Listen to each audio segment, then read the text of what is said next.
ਇੱਥੇ ਮੈਂ ਮੈਕਰੋਨੀ ਜਿਹੜੀ ਹੈ ਉਹ ਉਬਾਲਣ ਵਾਸਤੇ ਰੱਖ ਦਿੱਤੀ। सब्जियां जड़ियाँ ने वो कट लिया सन। इत्थे फिर मैक्रोनी जी उबल गई और मैंने उसको इस तरह से छानने में डाल के मैंने कहा इसको ड्रेन कर लूँ।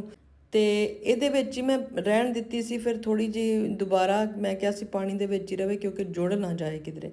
ਤੇ ਇੱਥੇ ਜੀ ऑयल ਦੇ ਵਿੱਚ जिंजर गार्लिक ਜਿਹੜਾ है वो असी पा के उसको हमने तड़फा लेना है इस तरह से।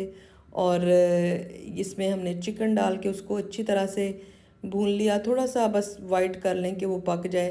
पीस जड़े सन वो पा के भून ले। जड़ियाँ भी सब्जियाँ तुहाडे कोल घर पईयां ने, कैरेट थी इसमें और पेपर थी वो मैंने डाल ली। ब्लैक पेपर डाली, नमक ये असी सुटिया। ये असी सुटियाँ क्रश चिलीज़ और फिर ये है तिरियाकी सॉस। जड़ियाँ भी सॉसां ने सब आप इसमें डाल दें और केचप डाल दें, स्वीट वो चिली सॉस डाल दें, कोई भी चटनी है आपके पास, इवन बारबेक्यू सॉस